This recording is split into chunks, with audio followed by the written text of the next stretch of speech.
Olá, galerinha das turmas dos sétimos anos. É um prazer enorme estar aqui com você, aqui no meu canal de História, e a gente poder justamente revisar um pouco dos conteúdos que foram trabalhados em sala de aula. E o tema de hoje, um assunto bacana, belíssimo, fácil de aprender, se chama o feudalismo. E o que foi o feudalismo? O feudalismo foi uma sociedade que se desenvolveu no campo, porque a palavra feudo significa campo, roça, sítio, zona rural. Então, tudo que se trabalha sobre o feudalismo se refere justamente à vida no campo. E a Idade Média, que é um período da história, né, que nós temos na história da humanidade, como a Idade Antiga, a Idade Moderna e a Idade Contemporânea, a Idade Média é justamente o espaço temporal, é o período histórico onde se desenvolveu essa sociedade na Europa. E às vezes a gente fica a se perguntar, dentro do conteúdo que foi trabalhado, como foi que surgiu essa sociedade rural? Como foi que surgiu o feudalismo? Aí o meu aluno de história não pode esquecer. O feudalismo ele surgiu principalmente a partir da crise do Império Romano.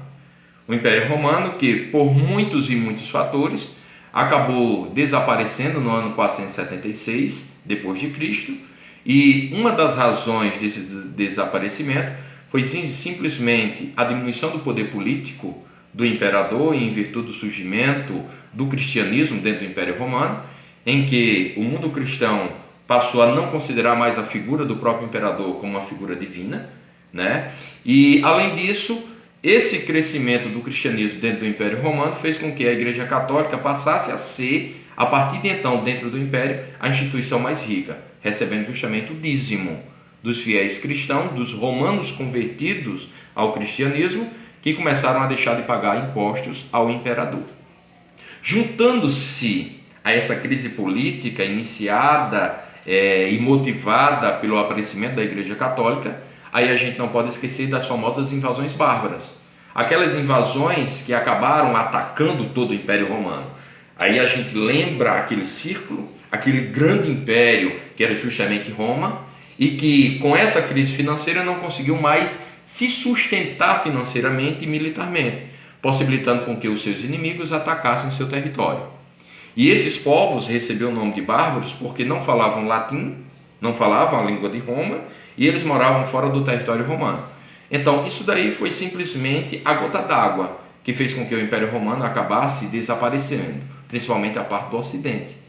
Com esses ataques bárbaros, muitas e muitas famílias romanas começaram a deixar a cidade, olhando aqui, deixando a cidade e indo simplesmente para o campo, buscar refúgio e buscar segurança. E o campo era habitado, o campo tinha justamente alguns proprietários de terras que eram chamados de senhores feudais, senhores de terras. E essas famílias que saíram das cidades e foram para o campo, foram justamente buscar proteção e moradia nas terras dos senhores feudais. Os senhores feudais representam o grupo mais rico dentro do feudalismo.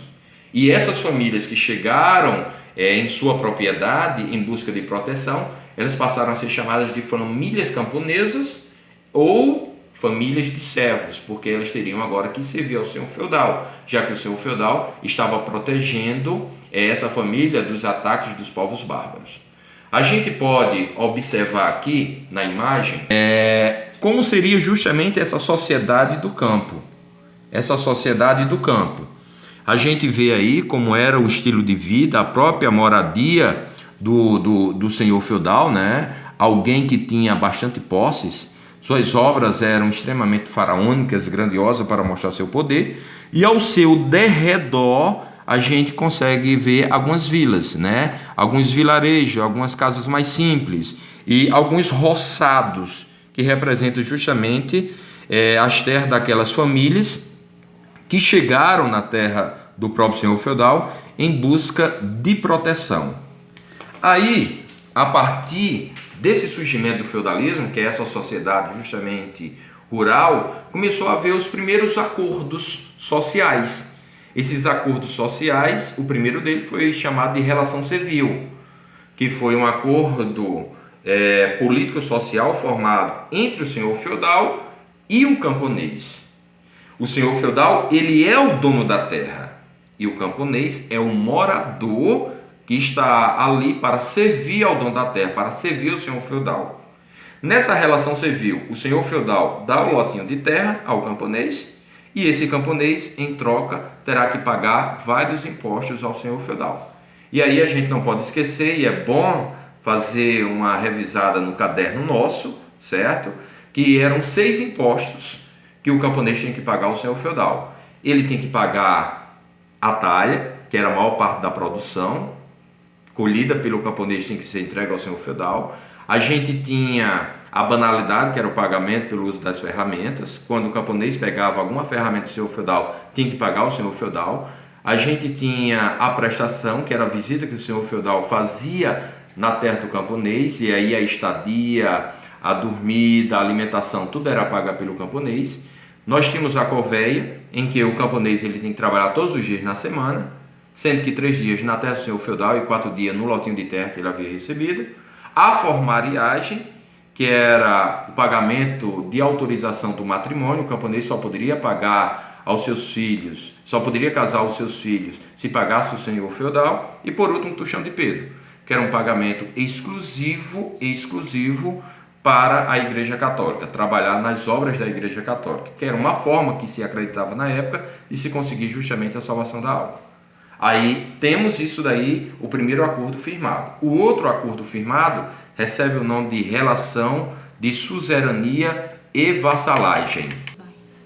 Nessa imagem aí, a gente consegue visualizar como era justamente essa relação de suzerania e vassalagem, que era um acordo feito entre 2 senhores feudais. O suzerano, considerado o senhor feudal mais rico, de maior propriedade, ele sempre era considerado como se fosse justamente um monarca, um rei. Ele sempre ficava sentado, né? E o outro senhor feudal, com menos posse, que era chamado de vassalo. Vassalo significa soldado, cavalheiro. E nesse acordo entre 2 senhores feudais, tinha um objetivo, que era a proteção militar. Que proteção militar? É que aquele senhor feudal mais rico, que possuísse inimigo porventura, em uma guerra ele tem que ter seus cavaleiros particulares.